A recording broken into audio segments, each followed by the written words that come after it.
Scriptos Dictation by Priya. Tamil Senior July 96. Ready? Begin. தலைவர் அவர்களே, தொழில்துறை பற்றிய விவாதத்தில் பல உறுப்பினர்கள் தங்களது கருத்துக்களை அவையிலே தெரிவித்திருக்கிறார்கள். பலர் சில கோரிக்கைகளையும் அரசின் கவனத்திற்கு கொண்டு வந்திருக்கிறார்கள். தொழில்துறையில் நம் மாநிலம் பின்னடைவு அடைந்திருப்பதாக சொல்லி வந்த குற்றச்சாட்டுகள் தவறானவை என்பதை நமது அறிக்கையின் மூலமாக உறுப்பினர்கள் அறிந்திருப்பார்கள் என்று நம்புகிறேன். இந்த துறையில் நாம் இன்னும் அதிகமான முன்னேற்றத்தைத்தான் எதிர்பார்க்கிறோம். அதில் மாற்று கருத்துக்கு இடமில்லை.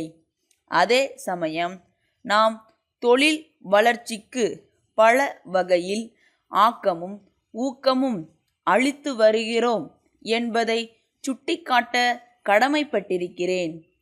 குறிப்பாக தொழிலில் பின்தங்கிய பகுதிகளில் தொழிற்பேட்டை அமைப்பதற்கான பல திட்டங்களை அறிவித்திருக்கிறோம். அதனால் அந்த பகுதிகளில் தொழில் வளர்ச்சி பெருகவும் பொருளாதார முன்னேற்றம் ஏற்படவும் வழி ஏற்படுகிறது. பாமர மக்கள், படித்த இளைஞர்கள் மத்தியில் வேலைவாய்ப்பு அதிகரிக்கும். நல்ல அறிவுத்திறன் பெற்றுள்ளவர்கள் வேலை தேடி வெளிநாடுகளுக்கு செல்ல வேண்டிய அவசியமும் இனிமேல் இருக்காது.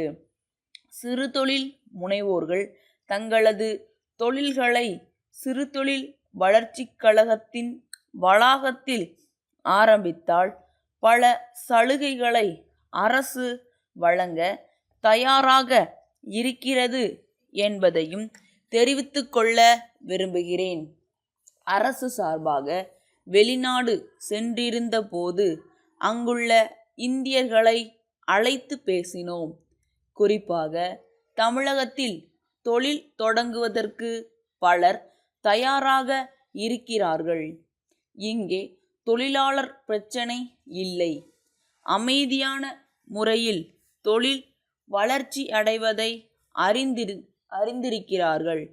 அவர்களுக்கு தேவையான மின்சாரம், உரிமங்கள், அடிப்படை வசதிகள் ஆகியவற்றை அளிப்பதற்கு அரசு உத்தரவாதம் கொடுத்தால் போதுமென்று சொன்னார்கள்.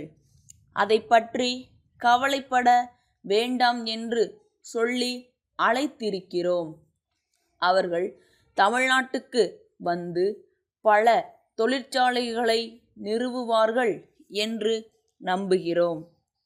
அயல்நாட்டு முதலாளிகளுக்கு அதிக இடம் கொடுப்பதால் நமது உள்நாட்டு தொழில் முயற்சிகள் பாதிக்கப்படும் என்ற கருத்தை இங்கே எடுத்து வைத்தார்கள்.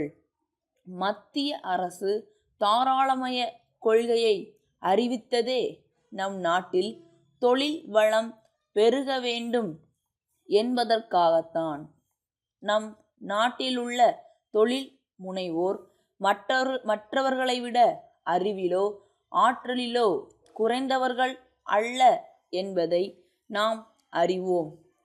மற்றவர்கள் வருவது இங்கே இருப்பவர்களுக்கு போட்டியாக அமையும் என்பதை விட உதவியாக வளரும் என்பதை ஆராய்ந்து பார்த்துத்தான் அரசு செயல்படுகிறது என்பதை தெரிவித்துக்கொள்ள கடமைப்பட்டிருக்கிறேன். வெளிநாட்டிலிருந்து வருகிறவர்களுக்கு வழங்கப்படுகிற வரி சலுகைகள் போன்றவற்றை இங்கே உள்ளவர்களுக்கும் அளிக்க வேண்டும் என்று கேட்கப்பட்டது. பொதுவாக சிறு தொழில்களுக்கு அரசாங்கம் காட்டுகின்ற சலுகைகள்தான் அவர்களுக்கும் அளிக்கப் போகிறோம். அதில் எந்த விதமான பாகுபாடும் இருக்காது என்பதை தெரிவித்துக்கொண்டு தமிழகத்தில் தொழில் வளம் பெருக அனைவரும் முயற்சிப்போம் என்று சொல்லி அமைகிறேன். திருச்சி காந்தி கதர் விற்பனை நிலையம் மேலாளர் சிவகாசி பாண்டியன் நிறுவனத்திற்கு எழுதிய கடிதம். அன்புடையீர், நாங்கள் கடந்த 20 ஆண்டுகளாக கதர் துணி மற்றும் கிராம கைவினை பொருட்களை விற்பனை செய்து வருகிறோம். சமீப காலமாக மக்கள் கைவினை பொருட்களின் பேரில் அதிக ஆர்வம் காட்டி வருவதை எங்கள் விற்பனை பட்டியல் எடுத்து காட்டுகிறது. இன்னும் அதிக அளவில் எங்கள் பொருட்களை மக்கள் அறிந்து கொள்ளும் வகையில் விளம்பரம் செய்ய வேண்டியிருக்கிறது. தேசிய தலைவர்களின் உருவப்படங்களை நல்ல முறையில் தாங்கள் வெளியிட்டு வருவதை பார்த்தோம். எனவே தங்கள் நிறுவனத்தின் மூலம் வண்ணப்படங்களில் நாட்காட்டி தயாரித்து பெறலாம் என்று நினைக்கிறோம். 6 வகையான வண்ணப்படங்கள் பொருந்திய நாள்காட்டிகளை அச்சிட்டு வழங்க விரும்புகிறோம். தங்கள் நிறுவன ஏஜெண்டுகள் சென்ற மாதம் எங்கள் நிலையத்துக்கு வந்தார்கள். அவர்களிடம் எங்களுக்கு தேவையான படங்கள் இல்லை. எனவே முதலில் காந்தி, நேரு, காமராஜ், இந்திரா காந்தி ஆகியோரின் வண்ணப்படங்களின் மாதிரியை அனுப்பினால் அவற்றை பார்த்து எங்கள் தேவையை தெரிவிக்க இயலும். எனவே இது பற்றிய தங்களது விரிவான பதிலை எதிர்பார்க்கிறோம். தங்கள் நம்பிக்கையுள்ள